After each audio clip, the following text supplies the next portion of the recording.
What a beautiful day. Today is Wednesday here. Ang ganda ng place. Papunta na ako sa work, guys. Tignan niyo muna yung paligid. Wow. So, pasok na tayo sa work at excited na ba mag-live again? Only win. Wala tayong kasama. Oh, malinis. Laging malinis yan.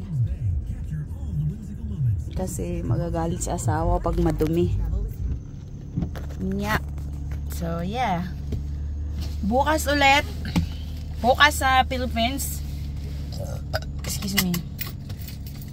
Bukas ulit yung ano natin. Yung live natin. Bukas sa inyo, sa akin, mamayang gabi. After work, no? So, yeah. Beautiful place. Ayan. Thank you, guys. Thank you, guys, for joining. And, see you. Magdadrive na po tayo.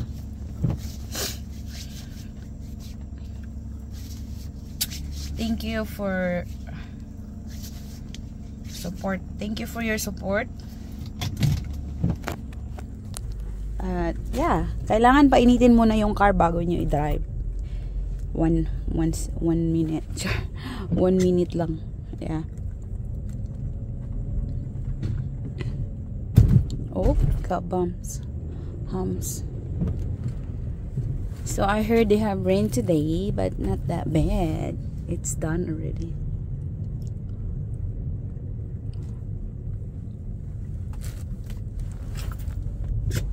Nag-enjoy ako sa live kagabi. Kasi na-prank ko yung mga followers ba. Turn left onto North Green Bay Road, I-43 alternate. Cars coming. Continue on North Green Bay Road for 1 mile. Yelled. Hurry up, hurry up, hurry up, hurry up. Construction again. Yung construction talaga, yung ano eh. Sa gabal kayo ba? 1 lane ra mo na makaka-cause of traffic. Sige naman sila fix og road eh. Maraming mga biyahe. Pero mas maayo po siya kay para ang road hindi masira ba.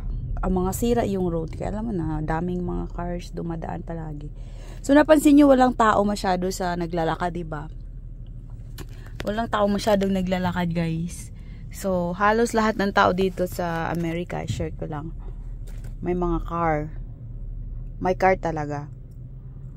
Kasi ano, lalo na pag snow, ang sobrang lamig pag ano naglalakad. Kaya nasanay na ako dito, labas bahay, drive to work, labas work, drive again. So pag uwi ako ng Philippines, oh my god, feeling na yung katawan ko. Pag nagsakay kami ng jeep, ang tagal, tas nag-stop, feeling gira talaga, nakapunta lang ng Amerika. No, feeling lang. Hindi, kasi parang ganito yun eh, parang nasanay na yung katawan mo sa, lalo na pag weather, yung weather natin na dito, malamig dito, kahit mainit, malamig pa rin. So, yeah. So, yan na nga.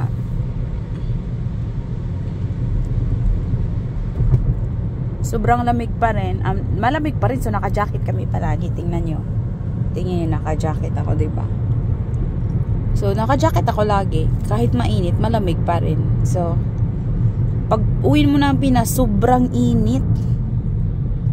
No? Sobrang init kasi nasanay ka na dito sa lamig kahit mainit. Sa Philippines, sobrang humid. Oh my God. Yeah. So, yeah. Dito yan. Papuntang work.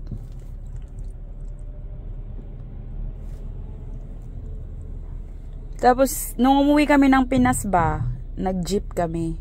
Nag-commute. Tagal ng ano, kailangan mo hanapin yung ano, papuntang direct to Robinson. Tapos ginoo ko, wala nang pasensya, guys. Wala ka nang pasensya kasi wala kaming sakyanan sa Philippines eh. Ayaw mo na, mahirap lang. So, ang tagal ng jeep. Ay, sobrang init na, no? So, napag-isipan namin na tumawag ng taxi. Kada taxi, 1,000, bang. 1,000, bang. 500, In a quarter mile, bang. at the traffic circle, take the second exit onto Wisconsin 57 South, North Green Bay Road.